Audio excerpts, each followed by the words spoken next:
Bonjour à toutes et à tous, je vous retrouve pour ma seconde vidéo dans laquelle je souhaite parler des blocages qui peuvent être créés lors de la conception, c'est-à-dire durant les 9 mois de grossesse et lors de la naissance.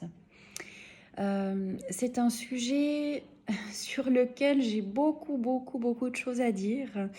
Alors ce que je vous propose, c'est d'aborder le sujet de manière générale. Et puis ensuite, je vous laisserai mettre sous les commentaires si vous avez des questions et si vous voulez aller plus loin dans certains points. Et puis, ce que je pourrais faire, c'est refaire une vidéo avec vos questions et avec les réponses, si bien sûr je peux en apporter. Je me dis qu'on peut essayer comme ça, ce serait peut-être plus ludique, ce serait une manière de partager ensemble. C'est un sujet qui me tient particulièrement à cœur pour différentes raisons. Les deux principales, c'est parce que je suis moi-même maman. La seconde, c'est parce que j'ai un plaisir immense à vous accueillir dans mon cabinet avec vos enfants. Je trouve que ce sont toujours des moments de grand partage et de grande authenticité. Et pour moi, aborder aujourd'hui le sujet des enfants, c'est vraiment important. Si je vois que j'ai trop de choses à dire, je vais peut-être le faire en deux fois pour pas que la vidéo ne soit trop longue, parce que j'imagine bien que vous avez un tas d'autres choses à faire. Voilà. Je tiens à préciser à nouveau, et je le préciserai avant chaque démarrage de vidéo, je n'ai pas la vérité absolue. Vous ne prenez que si ça vous parle. Moi, je vous parle voilà, toujours avec mon cœur, avec mes connaissances, avec mes expériences, tant sur le plan privé que professionnel. S'il y a quelque chose qui ne vous parle pas, c'est que ce n'est pas pour vous ou que ce n'est pas pour vous pour l'instant. Voilà. Alors, on va commencer le sujet. Je pense que je vais prendre beaucoup d'exemples. Peut-être que ça vous parlera plus. Donc, concrètement, qu'est-ce qu'il se passe quand on décide de m'appeler? Je parle pour moi, je ne parle pas pour les autres thérapeutes. C'est pour ça que j'utilise le moi. Eh bien, typiquement, une maman ou un papa va m'appeler lorsque son enfant, qu'il soit bébé ou qu'il soit un petit peu plus âgé, a des troubles du sommeil. Lorsque l'enfant refuse de s'alimenter. Lorsque l'enfant a beaucoup de difficultés lors des séparations. Typiquement lorsqu'on laisse l'enfant à la crèche, lorsqu'on laisse l'enfant chez la grand-maman ou chez le grand-papa. Voilà, ça c'est des raisons principales pour lesquelles on fait appel à moi.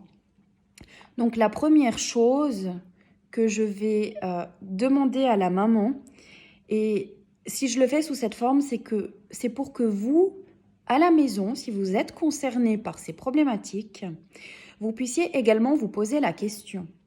Je ne l'ai pas précisé, le but de mes vidéos, ce n'est pas forcément d'avoir plus de personnes qui m'appellent. C'est vrai que je suis déjà pas mal surchargée.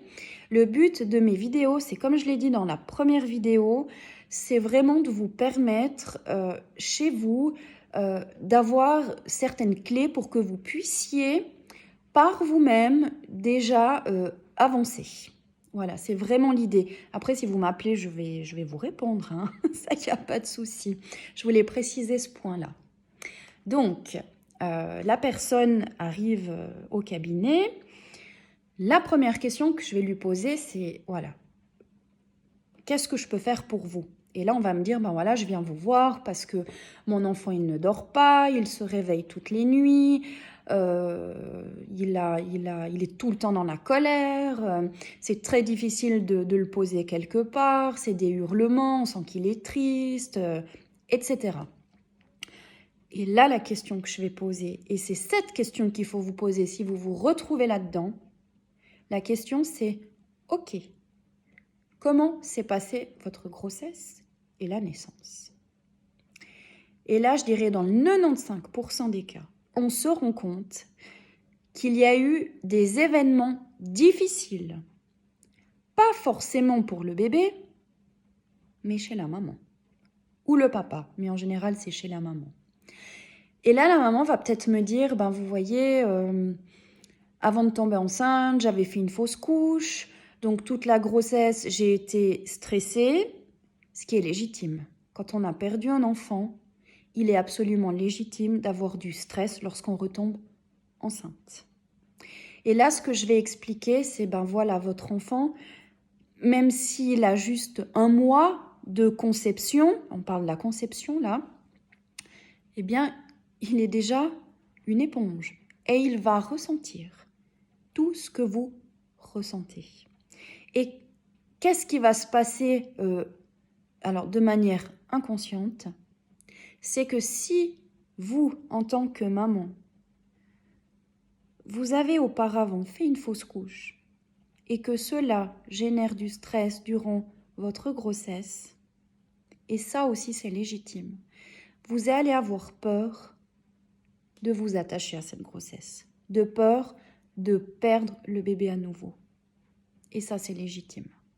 Maintenant, qu'est-ce qu'il va se passer chez l'enfant que vous portez en vous? Eh bien, cet enfant, il va, en général, se sentir rejeté.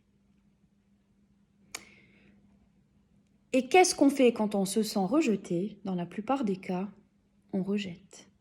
Alors, qu'est-ce qui peut se passer? Eh bien, c'est que lors de l'accouchement, l'enfant refuse de prendre le sein. L'enfant s'est senti rejeté, donc il rejette à son tour. Je dis bien, c'est une possibilité, hein. Ça ne veut pas dire que c'est à chaque fois comme ça. Mais c'est important que je puisse l'exprimer parce que ça parlera certainement à au moins une personne. Voilà, là j'ai parlé d'une fausse couche. Un sujet que j'aimerais aborder également, c'est la perte d'un jumeau dans le ventre. Et ce que je constate, c'est que des fois, cette information, elle n'est pas du tout conscientisée par la maman. Des fois, le jumeau s'en va tellement rapidement qu'on ne voit même pas qu'on en a perdu un, parce qu'on n'avait déjà pas conscience qu'il y en avait 2. Et ce que je peux voir quand je suis en consultation avec des adultes, eh bien, je me retrouve face à une personne en face de moi qui va me dire je me sens en décalage, je me suis sentie toujours décalée, j'ai toujours peur d'être abandonnée, pourtant concrètement, j'ai rien vécu de traumatisant par rapport à l'abandon, j'arrive pas à prendre ma place, j'arrive pas à m'ancrer. Et puis quand on va chercher beaucoup plus loin, alors là c'est plutôt le travail de l'enfant intérieur, on va se rendre compte qu'il y a eu la perte d'un jumeau. Alors qu'est-ce que ça va générer concrètement lorsque un fœtus perd son jumeau ou sa jumelle? Eh bien très souvent, dans la plupart des cas, il y a une culpabilité. Pourquoi moi, je suis vivant et mon jumeau ou ma jumelle ne l'est pas? Ce n'est pas juste, je n'ai pas le droit de prendre toute ma place, donc je m'efface, je me cache. Et ça, on va le percevoir assez rapidement. Ça peut être un enfant qui est tout le temps en train de regarder autour de lui, comme s'il cherche tout le temps quelque chose. Et souvent, c'est un enfant qui va avoir une peur tellement grande d'être abandonné, ce qui est tout à fait légitime, que ça va générer vraiment des difficultés lors de la séparation avec la maman. Voilà, ça c'est le deuxième point que je voulais aborder. Et si je reviens à ce que je disais tout à l'heure, voilà, quand la maman me dit, voilà, j'ai pu vivre une fausse couche, ou si ça a été conscient, il y a un jumeau qui est parti, eh bien là, on a une compréhension. on a une compréhension. Et chez vous, ce que vous pouvez faire, ben voilà, quand vous êtes face à des difficultés d'endormissement ou à d'autres problèmes, par exemple, comme je viens de vous parler, posez-vous la question, qu'est-ce qu'il s'est passé durant ma grossesse? Qu'est-ce que j'ai pu vivre qui a pu être difficile? Peut-être que durant votre grossesse, vous avez perdu quelqu'un qui vous était cher. Et bien sûr, ça a généré de la tristesse, ça me semble évident. Eh bien, votre petit bout de chou à l'intérieur de vous, cette tristesse, il l'aura ressenti. Et c'est vrai que c'est pour ça que je conseille aux futures mamans de faire un soin déjà rapidement après la naissance. Et je leur dis souvent, vous savez, c'est un cadeau que vous faites à votre enfant. Pourquoi? Parce que l'enfant, quand il va venir au monde, il va déjà être chargé de peur, chargé de blessures. Et tout ça, c'est pas forcément des choses qui lui appartiennent. Votre enfant, en venant au monde, on peut imaginer qu'il a, comment dire, qu'il a un besoin, qu'il puisse écrire son histoire. On peut imaginer un livre avec plein de pages blanches. Sauf que votre enfant, en arrivant au monde, il aura déjà peut-être certaines pages qui seront écrites. Et ces pages ne le concernent pas. Ce qui est noté sur ces pages, c'est peut-être, voilà, j'ai vécu de la tristesse, j'ai eu des peurs, j'ai été angoissée. Ça ne concerne pas votre enfant, ça vous concerne vous en tant que maman. Et de faire un soin aussi rapidement, peu de temps après la naissance, eh bien, ça peut permettre à votre enfant de libérer, pas d'effacer, on ne peut pas effacer, mais de libérer tout ce qui ne lui appartient pas pour ensuite écrire sa propre histoire. Il y a une chose qui est à mon sens, très importante de mentionner maintenant. Quand votre enfant a vécu quelque chose de difficile, admettons à la naissance, par exemple une césarienne, il se passe quoi concrètement lors d'une césarienne? Eh bien, votre enfant est arraché. Alors, en aucun cas, je ne juge les césariennes, on est bien d'accord. Souvent, quand il y a une césarienne, c'est qu'il s'agit d'une nécessité. Mais concrètement, imaginez cet enfant dans votre ventre. Cet enfant qui a besoin d'aller jusqu'au bout du parcours, c'est-à-dire de passer par voie basse pour se dire « Ok, je suis là et je prends ma place ici sur Terre ». Qu'est-ce qui se passe quand on vit une césarienne? Eh bien, l'enfant, on vient l'arracher. Et ça, j'ai pu remarquer que ça génère beaucoup de troubles du sommeil chez l'enfant, beaucoup de peur. Et ça a du sens. Imaginez cet enfant qui est arraché par une inconnue, quelqu'un qu'il ne connaît pas, et qui est tout de suite séparé de sa maman. On peut imaginer à quel point c'est difficile pour lui. Et ce que j'explique souvent à la maman, c'est que la maman aussi a dû trouver ça difficile. Peut-être parce que ce n'était pas ce qu'elle avait imaginé, si on parle de césarienne d'urgence. On peut imaginer que de ne pas pouvoir aller jusqu'au bout, de ne pas pouvoir tout de suite avoir son enfant sur elle, eh bien ça génère de la tristesse. Et ce que j'ai pu remarquer, c'est que ça génère très souvent de la culpabilité. Et là, il y a un travail à faire aussi chez la maman. Parce que c'est souvent ce que j'explique. La maman et l'enfant ont un blocage. Si on libère que chez l'enfant, la maman reste bloquée. Et le trouble du sommeil va peut-être aller mieux, va peut-être se transformer, mais ne sera pas réglé. Et ce que je peux souvent voir, c'est que dès le moment où on a pu libérer chez la maman, il y a beaucoup de choses qui se transforment. L'enfant, tout à coup, il sent que sa maman, elle s'est pardonnée, qu'elle garde en mémoire que les beaux instants. Du coup, l'enfant peut lâcher et l'équilibre revient. Alors, qu'est-ce que vous pouvez faire chez vous à la maison? Eh bien, c'est déjà prendre conscience de ce que vous avez vécu, de ce que votre enfant a pu ressentir dans le ventre. Et ensuite, ce que vous pouvez faire, alors vous pouvez faire l'exercice des bonhommes allumettes. J'en ai parlé dans la dernière vidéo.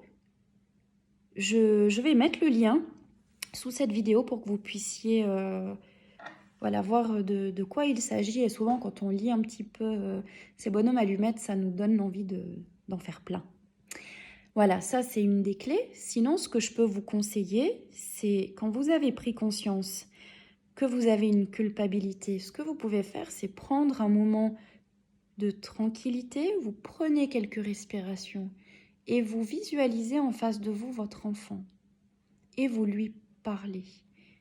Dites-lui, par exemple, je suis tellement heureuse que tu sois là, mais je suis consciente que mon stress durant toute ma grossesse a dû être difficile pour toi. Je peux comprendre que tu te sois senti rejeté, mais en aucun cas, c'est ce que j'ai souhaité faire. Vous lui parlez et vous allez voir que les choses risquent de bien changer. Un enfant, un bébé, ne va pas pouvoir vous exprimer tout ça. Par contre, si vous lui parlez en lui disant « j'ai compris que tu avais souffert », ce que ça va générer chez l'enfant, c'est « maman, elle a compris. Et je suis écoutée. Je suis reconnue dans ce que j'ai vécu. » Et déjà là, l'enfant, il va s'apaiser. Et vous, de lui parler, eh bien, ça va aussi vous aider. On ne peut pas effacer le passé. Par contre, on peut modifier le présent. Et des fois, quand il y a des situations trop difficiles, oui, là, bien sûr, il n'y a pas le choix que de faire appel au thérapeute. Mais si vous pouvez déjà faire un petit bout par vous-même à la maison, eh bien, je trouve que c'est déjà permettre à votre enfant d'aller vers le chemin de sa guérison. Voilà, j'ai pris quelques exemples de la conception et de la naissance. Il y a tellement de choses à dire, vraiment. Je vais m'arrêter là, on est à 17 minutes, je veux pas que ça dure trop longtemps. Ce que j'avais envie de vous transmettre aujourd'hui, c'est de simplement, quand vous prenez conscience que votre enfant a une difficulté, comme j'ai dit, que ce soit lors du sommeil, lors de l'alimentation, lors de la séparation, repensez à votre grossesse. Qu'est-ce que vous avez vécu durant votre grossesse? Et ensuite, voilà, vous prenez conscience de ça, vous parlez à votre enfant, vous faites les bonhommes allumettes. Alors, qu'est-ce que vous mettez dans ces bonhommes allumettes? Dans le bonhomme de gauche, vous pouvez mettre vous, la maman, vous mettez votre prénom. Et puis le bonhomme de droite, eh bien, vous mettez le prénom de votre enfant. Et ce que je conseille, c'est de faire également les bonhommes allumettes à partir de votre enfant. C'est-à-dire que sous le bonhomme de gauche, vous mettez le prénom de votre enfant et sous le bonhomme de droite, vous mettez votre prénom, le prénom de vous qui êtes la maman. Voilà, j'espère que cette vidéo aura pu vous aiguiller sur certaines choses. Je reste vraiment à votre écoute, donc si vous avez des questions, ce que je vous invite à faire, c'est de me laisser un commentaire sous cette vidéo. N'hésitez pas à me poser vos questions, n'hésitez pas à partager vos expériences. Et puis je referai une vidéo en reprenant vos questionnements et comme je l'ai dit tout à l'heure, j'essaierai d'apporter toutes les réponses que je peux. Voilà, je vous remercie encore une fois pour votre écoute et puis je vous souhaite une très belle soirée.